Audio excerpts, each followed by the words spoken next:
اللہ تعالیٰ کے سامنے جتنا مرضی رو لیں وہ بیزار نہیں ہوتا۔ وہ نہیں کہتا کہ تمہاری تو عادت ہے رونے کی چھوٹی چھوٹی باتوں پر، بلکہ اللہ کے سامنے رونے سے بہت سکون ملتا ہے، دل کا سارا بوجھ اتر جاتا ہے۔ وہ رب بڑا قدردان ہے ان آنسو کا، اسے احساس ہے اپنے بندے کے دکھ کا۔ وہ موقع دیتا ہے بندے کو اپنے سامنے کھل کر رونے کا تاکہ دل کا سارا غبار نکل جائے، پھر وہ اس شفاف اور حساس دل کو سکون سے بھر دیتا ہے۔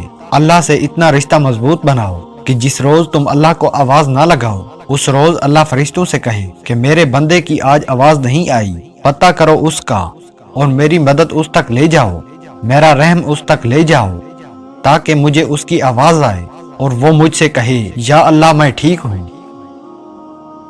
کبھی کبھار ہمارا صبر، ہمارا انتظار ہمیں بہت سے وسوسوں میں ڈال دیتا ہے۔ ہمیں لگتا ہے کہ ہمارے ارد گرد رہنے والوں کو ان کے حصوں کی خوشیاں مل رہی ہیں اور ہم بس صرف تماشائی بن کر اپنی بے بسی کا تماشا دیکھ رہے ہیں۔ شاید ہمارے نصیب میں کوئی خوشی ہی نہیں، لیکن یہ محض ہماری مختصر سی سوچ ہے، کیونکہ میرے اللہ کی رحمت کا تو کوئی جواب نہیں۔ ہمارا اللہ بہترین جانتا ہے کہ ہمیں کون سی خوشی کب دینی ہے اور کتنے صبر کے بعد دینی ہے۔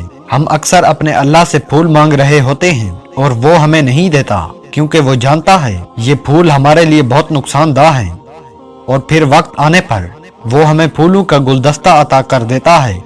بے شک میرا اللہ بہت محبت کرنے والا ہے۔ اللہ تعالیٰ کو بھی ہم سے یہی مطلوب ہے کہ ہم اسے یاد کریں، اس سے محبت کریں، ہم اسے بار بار بلائیں، اس کے پاس جائیں۔ ہم انسان اس کے پاس تب جاتے ہیں جب دنیا ہمیں توڑ چکی ہوتی ہے، جب ہمارے اوپر کوئی مشکل ہوتی ہے۔ حقیقت میں وہ سب بھی اللہ کے حکم سے ہی ہو رہا ہوتا ہے تاکہ ہم اس کی طرف متوجہ ہوں، ورنہ تم دیکھو خوشی میں کون اللہ کو یاد کرتا ہے، بلکہ ہم تو سب سے زیادہ ناراض ہی اسے خوشی کے موقع پر کرتے ہیں۔ سمجھ رہے ہو نا ان آزمائشوں کے آنے کا مقصد؟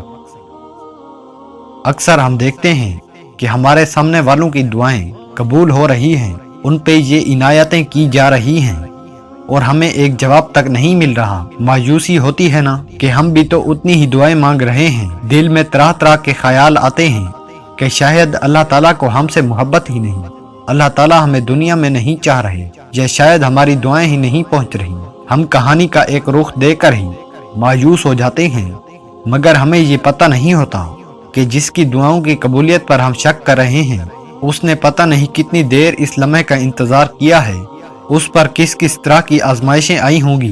جس سے تم محبت کرتے ہو اسے میسج بار بار کھول کر پڑھتے ہو نا، تو یہ تمہاری اپنے رب سے کیسی محبت ہے کہ اس کے میسج یعنی قرآن کھولتے ہی نہیں۔ اگر کھولتے ہو تو اسے سمجھنے کی کوشش نہیں کرتے، کیونکہ اس کا میسج پڑھ کر دل نہیں مچلتا، کیونکہ اس کی محبت کا سوچ کر چہرے پر مسکراہٹ نہیں آتی، اسے یاد کر کے آنسو کیوں نہیں بہتے، اس سے ملاقات کے لیے دل کیوں بے چین نہیں ہوتا۔ یہ کیسا دعویٰ ہے تمہاری اس سے محبت کا؟ او انسان، تو کتنا بے وفا ہے، پل پل جس کا محتاج ہے اسی سے منہ موڑ کر بھاگ رہا ہے، حالانکہ تو جانتا بھی ہے کہ گھوم کر اسی کے پاس آنا ہے، اسی سے ملاقات ہونی ہے۔ سوچ تو صحیح کس منہ سے جائے گا اس کے سامنے؟ کیا تم نے جان لیا تمہاری زندگی میں آنے کا مقصد کیا ہے؟ کیا تم نے پا لیا وہ راز جس کے لیے تمہیں یہاں اس دنیا میں بھیجا گیا ہے؟